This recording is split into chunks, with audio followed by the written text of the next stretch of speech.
आइए नजर डालते हैं खबर की ओर।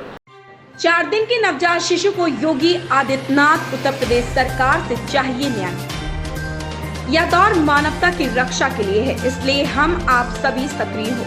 सरकारी मेडिकल कॉलेज ने इलाज के लिए किया इनकार, ऐसे में निजी चिकित्सालय में खर्चे की जिम्मेदारी ले सरकार।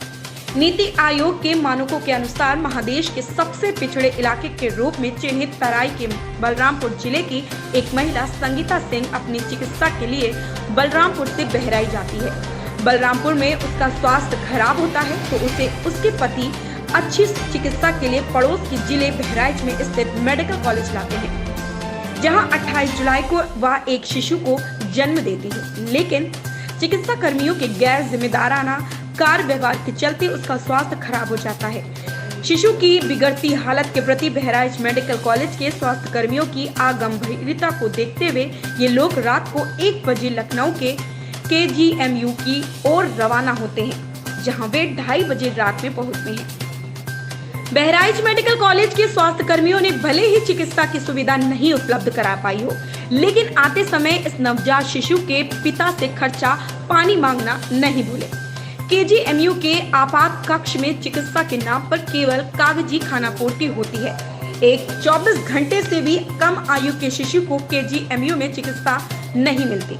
नवजात शिशु की माता संगीता सिंह और पिता अवधेश सिंह आपात कक्ष में मौजूद चिकित्सा कर्मियों के सामने रोते हैं, गिड़गिड़ाते हैं, लेकिन उनके ऊपर इसका कोई असर नहीं होता। बेड और वेंटिलेटर की अनुपलब्धता बताकर KGMU से इस नवजात शिशु को उसके माता पिता के साथ बाहर का रास्ता दिखा दिया जाता है।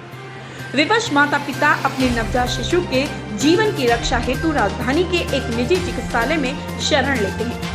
एक निम्न मध्यम वर्गीय परिवार यदि इन चिकित्सालयों में उपचार हेतु जाता है तो उसे कैसे लूटा खसोटा जाता है, या किसी से छुपा नहीं है।